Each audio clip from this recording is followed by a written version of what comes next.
Howdy Earthlings, I got an early copy of Mina the Hollower from the devs for Steam and Switch too. No money was exchanged and I have no requirement to make content. I'm choosing to be here, so here I am. I really don't know what to think about Mina the Hollower. I played for a few hours now and I'm in the very weird position of saying one of the things that I hate saying the most as a reviewer. It's a good game, but I don't like it. Something like this is rough to say in the modern days of gaming, as the internet has trained us to only care about opinions that are on the extremes. Either all opinions must be incredibly positive or incredibly negative. Even the term mid, a term made to mean something is mediocre or just okay, has now itself become a term meaning bad. We have very little time left on this planet, so none of us can really afford to waste our time with a game that's just okay. So mediocre games are effectively no different than bad games. There's just a lack of nuance in modern English. So of course saying something as nuanced as, I don't like this game, but it's still good, is pretty confusing. Mina the Hollower is a Zelda-like game played from the top-down perspective like the old Zelda in a Game Boy Color aesthetic, like Oracle of Seasons or Link's Awakening DX. As a 30-something,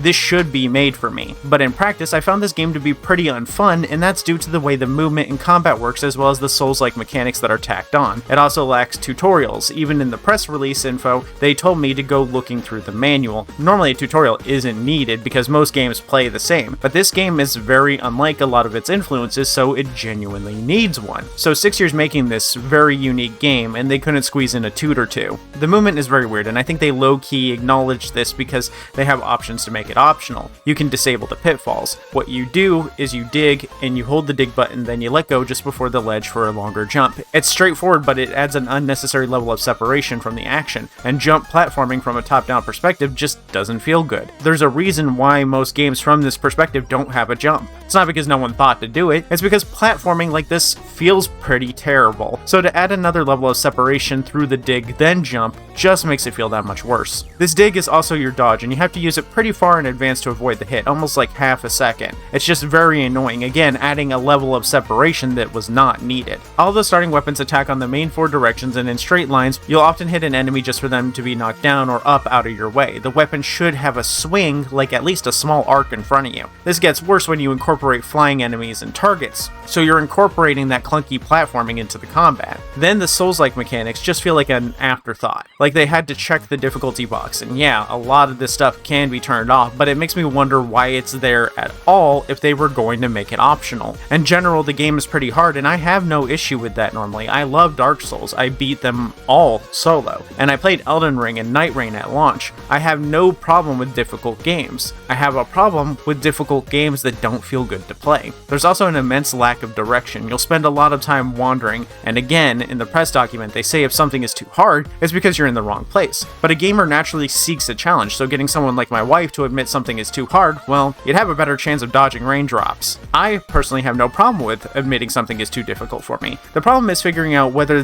this thing that I'm doing is an appropriate level of challenge. Also, good luck to the players who don't get the all-powerful press release to tell you when to give up. The game is very directionless, so unfortunately this game won't be playable for the vast majority of people until like a month from now when someone finishes their walkthrough series. Which, what was the point of making the game so directionless if we were just going to use a walkthrough to tell us exactly where to go? This feels like that thing where developers are like, you only need fast travel if the world is boring to explore, then proceed to make their game the most boring thing ever to explore and not include fast travel. Yacht Club has done similar here. Our game is so well made, you don't need hard and fast directions on where to go, but here I am, lost. We're all playing a bunch of different games, or we have jobs, right? So expecting me to learn where to go in session 1, then go to work 8 hours and come back and still remember where to go is weird, especially when it's as vague as the directions can be. It feels disrespectful of my time. I like the aesthetic, character, story, and especially the world, and yeah, I'll probably disable the Souls-like stuff so it plays like Zelda. As a Zelda-like game, this is a perfectly fine game with some groan-inducing platforming and annoying combat. As a Souls-like,